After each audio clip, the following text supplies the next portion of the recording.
When I discovered my wife's betrayal, everyone expected me to break down. Instead, I formulated the perfect plan. My cheating wife thought she'd walk away with half my assets and custody of her daughter. But while she was busy with her affair, I was 3 steps ahead. What happened next shocked everyone, especially her. My wife asked me for a divorce, and I was overjoyed. A few days later, she deeply regretted it. My name is Daniel Foster. I'm 51 years old, and until recently, I was what most people would call a happily married man. I've spent the last 15 years as a financial analyst at Morgan Stanley, managing portfolios worth millions.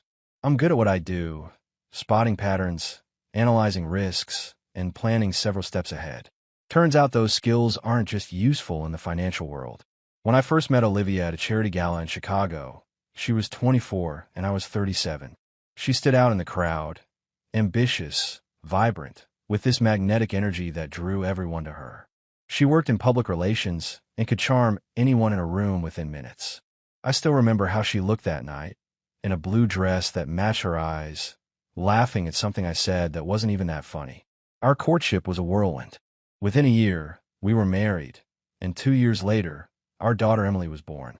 Those first years were, well, they were everything I thought a marriage should be. We had our downtown apartment, weekend trips to Lake Michigan, annual vacations to the Caribbean. Olivia advanced in her career, eventually becoming a senior PR manager at a top marketing firm. I was proud of her success, encouraged it even.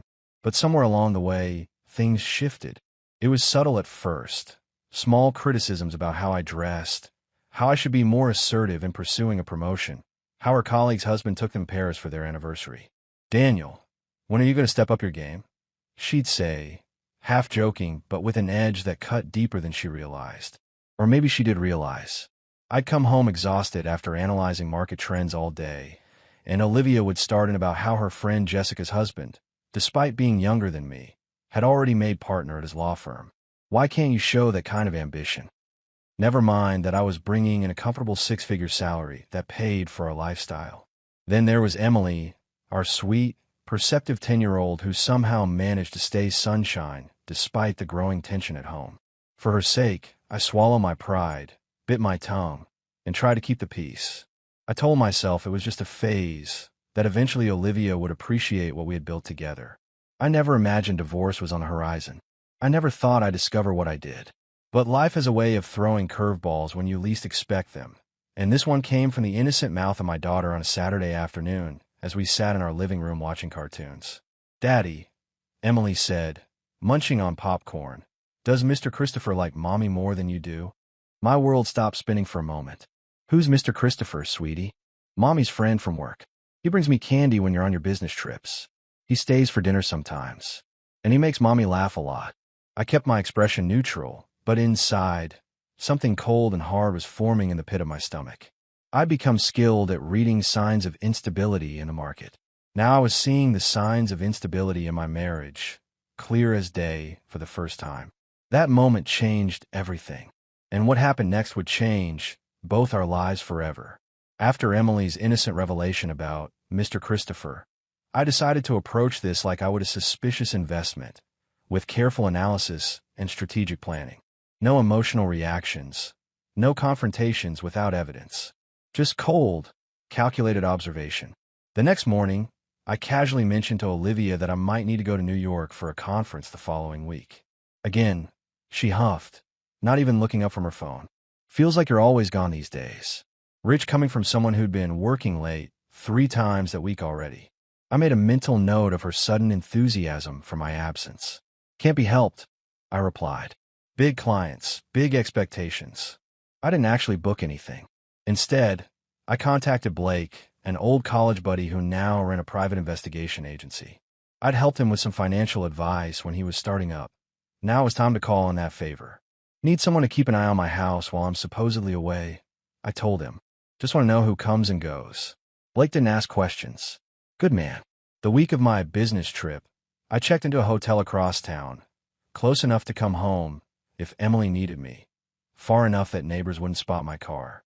Blake set up discreet surveillance and kept me updated. The first night, nothing happened. The second night, at 7:43 p.m., a silver Audi pulled into my driveway. A tall man in an expensive suit stepped out, carrying a bottle of wine and what looked like takeout bags. Blake sent me photos. The man matched the description of Christopher Taylor, creative director at Olivia's agency. The same Christopher who made Mommy laugh a lot. He stayed until 11:21 p.m. The pattern repeated 2 more times that week. One night, he didn't leave until morning. In my house. In my bed. Each report from Blake felt like a punch to the gut, but I forced myself to think like an analyst. This wasn't about emotions. This was about gathering data and formulating a strategy. During video calls with Emily, I noticed other changes too. Olivia had rearranged furniture. There were wine glasses I didn't recognize. And Emily mentioned that Mr. Christopher fixed the kitchen sink. The man was playing house in my absence. When I returned from my trip, Olivia didn't even ask how it went. She seemed almost disappointed to see me. At dinner, Emily innocently asked, "Is Mr. Christopher coming over tonight?" The look of panic on Olivia's face was almost worth the humiliation. "Who's Christopher?" I asked calmly, watching Olivia squirm. "Just a colleague," she stuttered. "He stopped by to drop off some work documents. 3 times in 1 week. Must be a very dedicated colleague." Her face paled. "It was a big project," she said weakly. I just nodded, letting her think she'd dodged a bullet. But we both knew the game had changed. I had my confirmation. Now it was time to plan my next move. In the financial world, we have a saying, when you see a storm coming, don't wait for it to hit.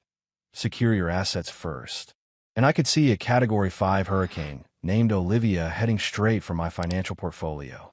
I needed an attorney, not just any attorney, but someone who specialized in high-asset divorces and understood how to handle cases involving infidelity. After researching several options, I settled on Margaret Winters, a shark in a designer suit with a reputation for being merciless in court. Texas is a fault-based divorce state, Margaret explained during our first meeting. If we can prove infidelity, it significantly impacts how assets are divided and alimony is calculated. I have proof, I assured her, sliding over Blake's reports and photos. She nodded appreciatively. Good start, but not enough. We need more. Text messages, emails, financial records showing gifts or expenses related to the affair. Following her advice, I hired a digital forensics expert who helped me recover deleted text messages from our family cloud backup. The messages between Olivia and Christopher made me physically ill. Explicit exchanges, complaints about me, plans for their future together. "He's so boring," Olivia had written. "All he cares about are his spreadsheets and investments. You actually make me feel alive." Christopher's response, "Just hang in there a little longer, baby. Once you've secured your half in the divorce, we can start our life together." So that was their plan. Olivia would blindside me with divorce papers, take half my assets I've been building since before I met her, and then ride off into the sunset with Christopher. Not on my watch. With Margaret's guidance, I developed a 3-pronged strategy. First, I transferred a significant portion of my assets into irrevocable trusts for Emily's education and future, legally untouchable in a divorce. Second, I documented every instance of Olivia's neglect of our daughter. The evenings she left Emily with babysitters to meet Christopher, the school event she missed, the dance recitals she skipped to be with him. Third, I started tracking every penny Olivia spent on her affair.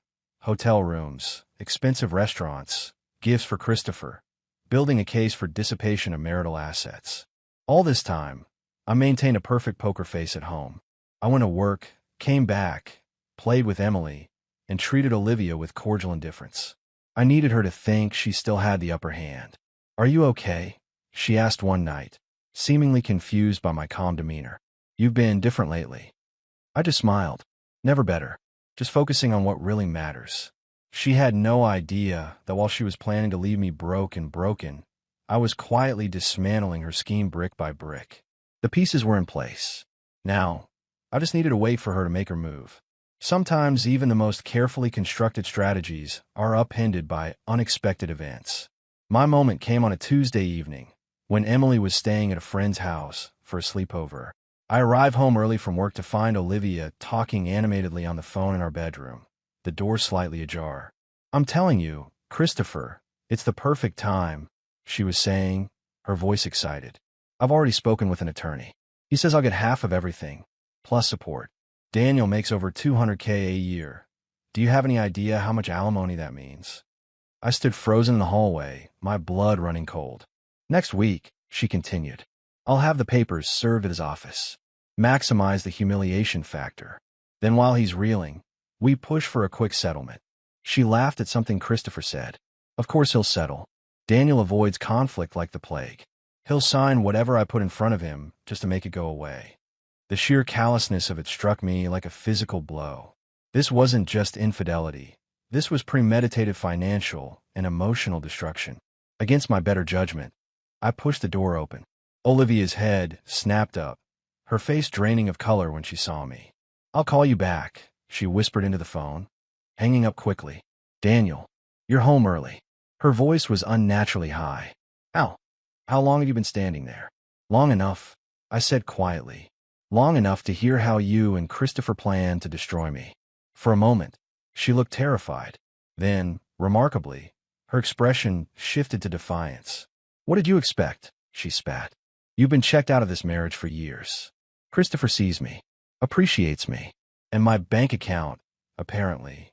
My voice remained eerily calm, even as rage boiled beneath the surface. Don't be pathetic, she sneered. You should have seen this coming. Oh, I did. I pulled out my phone and showed her the photos Blake had taken. I've known about your affair for months. Her face went from shock to fury. You've been spying on me. Protecting myself. I corrected. And Emily. Whatever, she snarled. It doesn't change anything. I'm still filing for divorce. And I'm still taking half of everything you've worked for. I allowed myself a small smile. About that, you might want to check with your attorney about irrevocable trusts established prior to divorce proceedings. Confusion flickered across her face. What are you talking about? Let's just say I've made some financial adjustments. Your plan to bleed me dry might hit a few complications. Her eyes narrowed. You can't hide money from me. That's illegal. Nothing I've done is illegal. I searched for the right word, prudent. The realization that her carefully constructed plan was unraveling hit her like a tidal wave. And for the first time in our marriage, Olivia looked at me with something resembling respect and fear. The day after our confrontation, Olivia was uncharacteristically quiet. She moved around the house like a ghost, watching me warily, as if trying to figure out her next move. The confident woman who had mockingly planned my financial ruin was suddenly uncertain. I spent the evening with Emily, helping with her science project, acting as if everything was normal. When she went to bed, Olivia finally approached me in the living room. We need to talk, she said, perching on the edge of the sofa. I looked up from my laptop. About what? Your affair with Christopher? Your plan to serve me with divorce papers? Or how you intended to take me for everything I'm worth? She flinched. I want a divorce. Tell me something I don't know. I'm filing tomorrow, she said, lifting her chin defiantly. My lawyer says. Let me save you the legal fees, I interrupted. Your lawyer is going to discover that most of my assets are now in irrevocable trusts for Emily's future. I've documented your affair exhaustively, including proof that you used marital funds to finance it. I have time-stamped evidence of you neglecting our daughter to meet your lover. In Texas, those factors significantly impact both financial settlements and custody arrangements. Her face paled. You're bluffing. I slid a folder across the coffee table. See for yourself. As she flipped through the photos, financial records, and legal documents I prepared, her hands began to shake. You can't do this, she whispered. I'm not doing anything, I replied calmly. I'm simply protecting what's mine, including my daughter. Olivia's eyes flashed with anger. I'll fight you. I'll drag this through court for years. You can try. But ask yourself, what will Christopher think when his married girlfriend suddenly has no access to the wealthy lifestyle he's been counting on? When you have to pay your own legal fees instead of using my money to fund your case against me? The realization hit her like a physical blow. Her entire plan had hinged on using my resources to finance her escape with Christopher. What do you want? She finally asked, her voice hollow. I want you to show the same strategic thinking you used when plotting against me, I said evenly. Accept my terms, and we can end this quickly. Fight me, and I'll make sure every detail of your affair becomes public record, including in Emily's school community. That's blackmail, she hissed. That's leverage, I corrected. And unlike you, I'm using it to protect our daughter, not destroy her family for selfish gain. Something shifted in Olivia's expression. Not quite remorse, but the dawning realization that she'd severely miscalculated. "What are your terms?" she asked quietly. I slid another document toward her. "Read this. It's fair, more than fair, considering the circumstances. But it's a one-time offer." As she scanned the settlement I prepared, I saw something I hadn't expected in her eyes, a flicker of grudging respect. Olivia took the settlement agreement, but didn't sign it immediately. "I need to think about this," she said, her voice lacking its usual confidence. "And I need to talk to my lawyer." "You have 48 hours, I replied. After that, my terms become less generous. The next morning, I dropped Emily at school and headed to work, trying to focus on market analyses instead of my crumbling personal life. Around noon, my assistant interrupted a meeting. "Mr. Foster, your wife is here. She seems upset." I found Olivia in the reception area, eyes red-rimmed, looking nothing like the polished PR executive she normally presented to the world. "We need to talk," she said, privately. In a small conference room, she placed her phone on the table between us and pressed play on a voice recording. "I don't care about her kid." Christopher's voice filled the room. "Once we get the settlement, she can figure out the custody stuff herself. I'm not playing stepdad to some brat." I watched Olivia's face as the recording continued. "Just need to milk this divorce for everything it's worth. The guy's loaded. Once she gets her cut, we'll be set. She's still hot enough to keep around for a while." The recording ended. Olivia's hands were shaking. "When was this?" I asked quietly. "Last night, after I told him about your settlement offer and the evidence you have." Her voice cracked. "I thought he loved me." For a moment, I almost felt sorry for her. Almost. "What did you expect, Olivia? He helped you betray your family. Did you think he had some moral code that wouldn't eventually apply to you too?" She flinched, but didn't argue. "He said I should fight you in court anyway, that we could still win." She looked up, meeting my eyes directly. "But after hearing this, I don't want to fight anymore, Daniel." "What are you saying?" "I'll sign your settlement. I'll agree to the custody arrangement for Emily." She paused. I was wrong. About everything. I studied her carefully. This could be another manipulation. Olivia playing the victim to gain sympathy. "Why should I believe you?" "Because I have nothing left to gain by lying," she said simply. "Christopher clearly only wanted my money." "Your money. My lawyer says your evidence would devastate any case I might bring. And," her voice softened, "Emily deserves better than what I've been." I remained skeptical. "And the settlement? It's much less than you'd hoped for." "It's fair," she admitted. "More than fair, considering what I did." I nodded slowly, surprised by this turn of events. "I'll have my attorney draw up the final papers." As I stood to leave, Olivia caught my arm. "Daniel, I'm sorry. Not that it matters now." "You're right," I said, gently removing her hand. "It doesn't." But as I walked back to my office, I felt something unexpected. Not forgiveness, but a weight lifting. The battle I'd been preparing for might end not with a bang, but with a whimper. The day we signed the divorce papers was surreal. 2 years ago, I would never have imagined sitting across from Olivia in my attorney's wood-paneled office, officially ending our marriage. Yet here we were, Margaret guiding us through the final documents. "This settlement stipulates that Ms. Foster retains her personal assets, plus $300,000 from the joint accounts and her vehicle," Margaret summarized. "Mr. Foster maintains the house, his retirement accounts, and all assets in Emily's trusts. Physical custody of Emily will be shared, with Mr. Foster having primary residence and decision-making authority." Olivia nodded, her expression unreadable as she signed each page. She'd been subdued since discovering Christopher's true motivations. According to my sources, she'd ended things with him immediately after hearing the recording. After we finished signing, Margaret excused herself, leaving us alone momentarily. "So that's it," Olivia said quietly. 15 years, over with a signature. "The marriage ended long before today," I replied. "This is just paperwork." She looked down at her hands. "I keep thinking about what I've thrown away. And for what? A man who saw me as nothing but a payday." She laughed bitterly. "Karma's a real bitch." Despite everything, a part of me ached for her. Not because I wanted her back. That ship had sailed. But because I remembered the bright, ambitious woman I'd fallen in love with.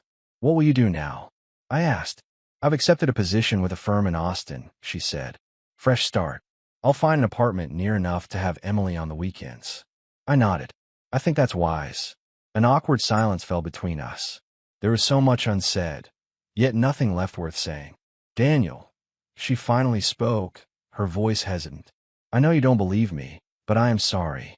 Not just because I got caught, but because of what I did to you and Emily. I studied her face, searching for the manipulation I'd come to expect, but found only regret. I believe you're sorry now, I said carefully. But that doesn't change what happened. I know, she whispered. I just need you to know that I never meant to hurt Emily. I got so caught up in yourself. I finished for her. That's always been your North Star, Olivia. She flinched but didn't argue. Margaret returned with copies of our signed documents. As we rose to leave, Olivia paused. For what it's worth, I do wish you happiness, Daniel. You deserve it. So do you, I replied, surprising myself with the sincerity. Just find it the right way next time. Watching her walk away, I felt a complex mixture of emotions. Relief, sadness, and strange as it seemed, hope. Not for reconciliation, but for healing. For the first time in months, I could see a future beyond the anger and betrayal. Emily and I would be okay. And maybe, someday, Olivia would be too.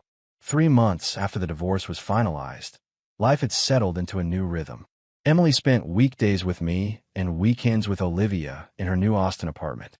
The transition had been easier than I expected. Kids really are more resilient than we give them credit for. One Saturday morning, as I sipped coffee and reviewed some investment portfolios, my doorbell rang. It was Blake, my PI friend who had helped uncover Olivia's affair.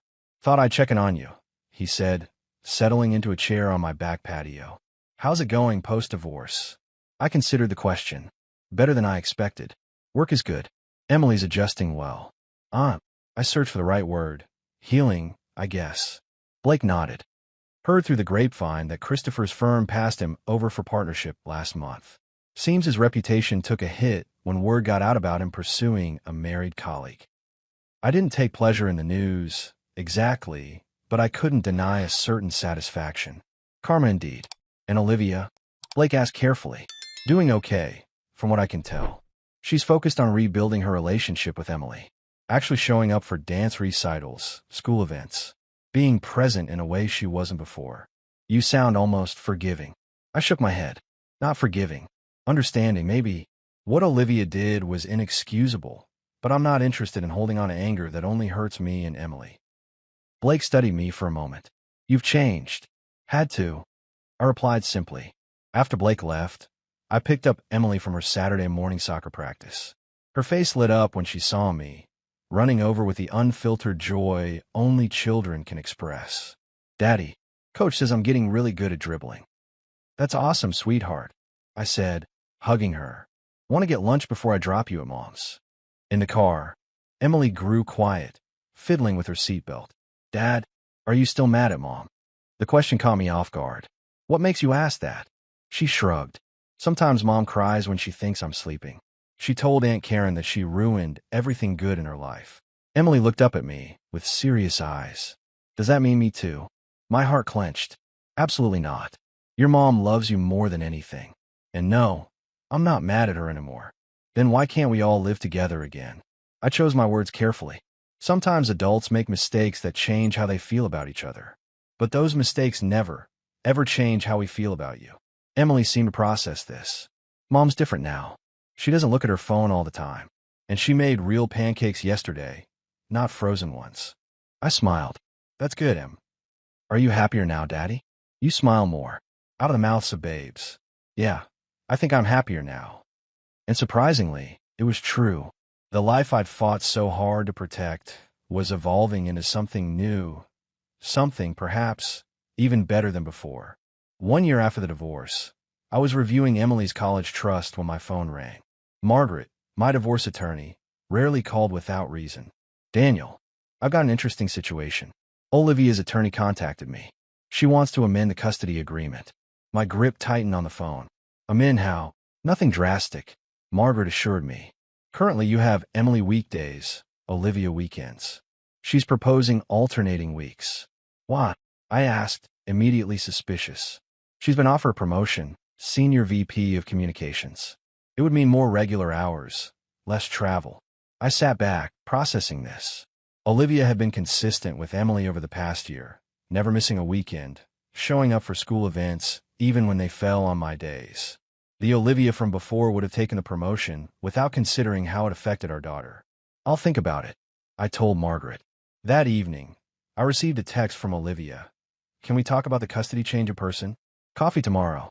We met at a neutral cafe, the tension between us noticeably less than it had been a year ago. Before you say anything, Olivia began, I want you to know I won't fight you if you say no. This isn't about taking Emily from you. Then what is it about? I asked. I've been seeing a therapist, she admitted, working through why I did what I did. One thing became clear.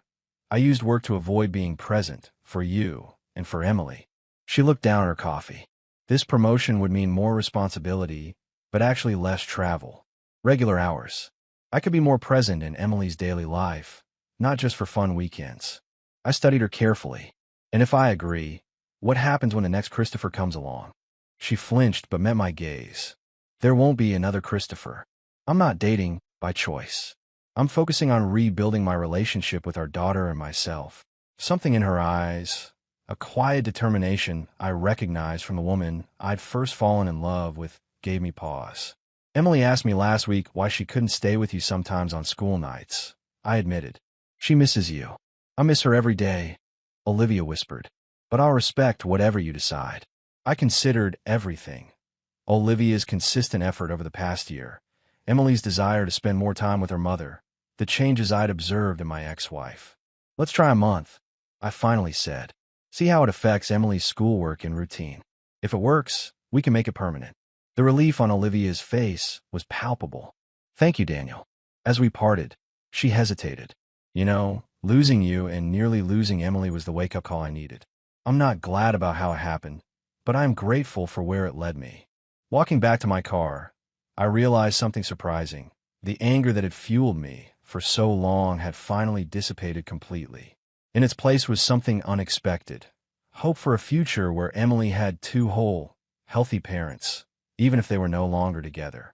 2 years to the day after I discovered Olivia's affair, I sat on the sidelines of Emily's soccer championship game. She'd grown so much, not just physically, but in confidence and resilience. At 12, she was becoming her own person, shaped by, but not defined by the changes in her family. Great save, Emily, came a familiar voice beside me. Olivia had arrived, taking the seat I'd saved. Our shared custody arrangement had evolved over the past year, finding a rhythm that worked for everyone, especially Emily. She's incredible, I agreed. Coach says she might be varsity material when she hits high school. We watched in companionable silence as our daughter blocked another attempt at goal. The awkwardness that had once defined our interactions had gradually faded, replaced by something I never expected: respect. Olivia had kept her word, focusing on her relationship with Emily and her own personal growth. I'd seen her change from the self-centered woman who'd betrayed our family to someone more reflective, more present, more like the person I'd originally married. At halftime, Emily jogged over, her face flushed with excitement. Did you see that save, Dad? Mom. We sure did, champ, I said, giving her a high five. You're dominating out there, Olivia added proudly. As Emily ran back to her team, Olivia turned to me. I never thanked you properly. For what? For giving me a second chance with Emily. For not poisoning her against me when you had every right to. I considered her words. Children shouldn't have to carry adult burdens. Besides, she needs both her parents. Still, Olivia said softly, many men in your position would have made different choices. Vindictive choices. Don't get me wrong, I admitted. I considered it. When I first found out about Christopher, I wanted to destroy you. She nodded, accepting this truth.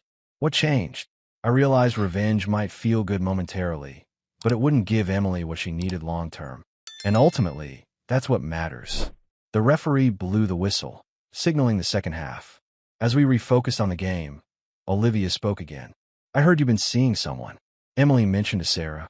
I was surprised by the lack of jealousy in her tone. Yes, a financial advisor at a different firm. It's still new. I'm glad, she said sincerely. You deserve happiness, Daniel. Emily's team, won the championship that day. As we both hugged our daughter, celebrating her victory, I reflected on how far we'd come. The betrayal that had once threatened to consume me had ultimately led to personal growth I might never have achieved otherwise. My assets were secure. My relationship with my daughter was stronger than ever. And I'd found a peace I never thought possible when this all began. In the ledger of life, despite everything, I'd come out ahead. Not because I'd executed the perfect revenge, but because I'd chosen a better path forward. And that made all the difference.